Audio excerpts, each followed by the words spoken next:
지난주 정치권은 송민순 전 외교통상부 장관의 회고록 파문으로 술렁였습니다. 야권의 유력 대권 주자인 문재인 전 대표를 둘러싼 논란에 여야 잠룡들은 촉각을 곤두세웠습니다. 손학규 전 대표의 복귀와 함께 정계 개편 움직임도 본격화할 조짐을 보이고 있는데요. 대선 레이스는 한층 더 예측하기 어려운 양상으로 흐르고 있습니다. 이경희 기자가 여의도 족집게에서 짚어봤습니다.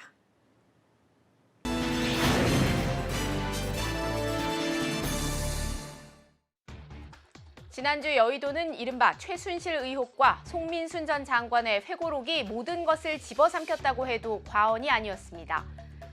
특히 송 전 장관의 회고록은 더불어민주당 문재인 전 대표를 직접 겨냥한 것이란 해석과 함께 반기문 대망론을 염두에 둔 것이란 추측이 맞물리면서 대선 전선을 흔들 새 불씨로까지 거론됐습니다.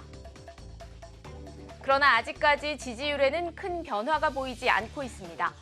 특히 반기문 유엔 사무총장은 아직 국내 정치와는 거리를 두고 있어서인지 정치 현안에 따라 지지율이 요동치는 다른 주자들과는 달리 변화가 적은 편입니다. 문 전 대표는 일부 조사에서 지지율이 다소 떨어진 것으로 나타났지만 회고록 파동의 타격이라 볼 수 있을 정도는 아니었습니다. 문 전 대표가 마이웨이 행보를 이어가며 여권의 프레임에 말려들지 않겠다는 의지를 보이고 있는 가운데 이번 사안이 대선까지 문 전 대표의 발목을 잡을 것이란 관측과 일시적 공방으로 끝날 것이란 전망이 엇갈립니다. 색깔론, 종북 노름에 빠져서 도끼자루 섞는 줄을 모릅니다. 그러거나 말거나 저는 우리 민생, 경제 살릴 수 있는 방안을 찾으러 열심히 다니겠습니다. 이런 가운데 손학규 전 대표의 등판은 대선 전국의 유동성을 한층 키웠습니다. 개헌을 앞세워 새 판짜기에 불쏘시개를 자처해 실체 없이 떠돌던 제3지대론이 구체화할 것이란 전망이 나옵니다. 구심점이 없던 개헌론자들이 손 전 대표를 중심으로 모여들 여지가 생겼다는 겁니다. 이제 7공화국을 열어야 합니다. 정치와 경제의 새 판짜기에 저의 모든 것을 바치기 위해 이 자리에 섰습니다. 모든 기득권을 버리겠습니다. 당직도 버리겠습니다. 구체적인 개헌 구상은 밝히지 않았지만 최근 출간한 저서를 보면 손 전 대표는 다음 대선에 나서는 후보들이 개헌을 공약으로 내걸고 취임 후 바로 추진하는 것을 목표로 삼고 있습니다. 헌법을 바꾸기 전까지는 책임 총리제를 도입해 권력을 나누고 국회 의석수 구성에 근거해 야당과 실질적인 연정을 하자고도 제안했습니다. 누구와 손을 잡을지도 아직은 불확실하지만 쌍수를 들고 복귀를 환영한 국민의당 안철수 전 대표가 우선 거론됩니다. 지금 대한민국 호가 가라앉고 있고 선장이 보이고 있지 않습니다.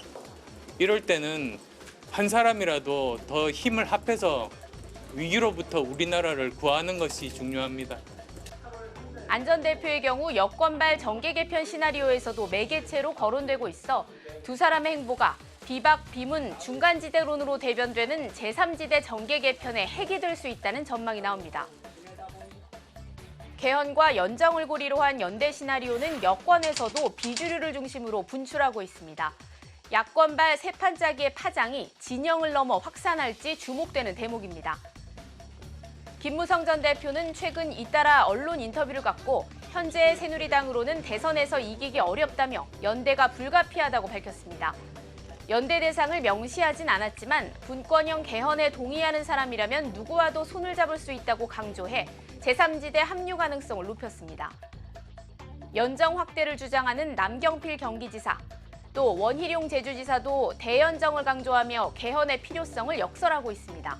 세계적인 어떤 경쟁과 변화에 대응하기 위한 이런 걸 하기 위해서도 저는 가능하다면 대연정, 독일처럼, 그리고 그게 안 된다면 젊은 세대의 팀워크 정치도 가능하다고 생각을 하고요.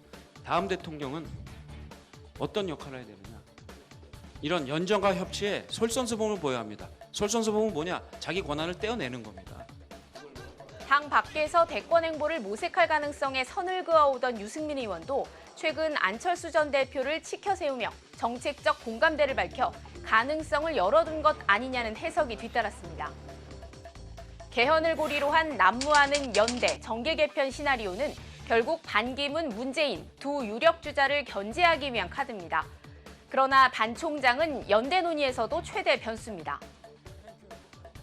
사실상 진로가 정해진 문 전 대표와 달리 아직 거취가 불분명한 반 총장이 새누리당이 아닌 중간지대에서 진로를 모색할 가능성을 배제할 수 없기 때문입니다. 최근 비패권지대 깃발을 들고 비박 비문 결합에 앞장서고 있는 더불어민주당 김종인 전 대표, 또 국민의당 안철수 전 대표와의 연대설이 잇따라 제기되며 각종 연대 논의에서도 반 총장의 존재감이 커지는 모습입니다. 시대에 맞지 않는 1987년 체제를 바꿔야 한다는 목소리는 역대 어느 대선 국면보다 큽니다. 절대 강자 없는 대권 구도에 분출하는 개헌, 정계 개편 시나리오가 맞물리며 레이스의 유동성이 점점 더 커지는 가운데 조금이라도 유리한 고지를 점하려는 잠룡들의 수싸움이 치열해지고 있습니다. 지금까지 여의도 족집게였습니다.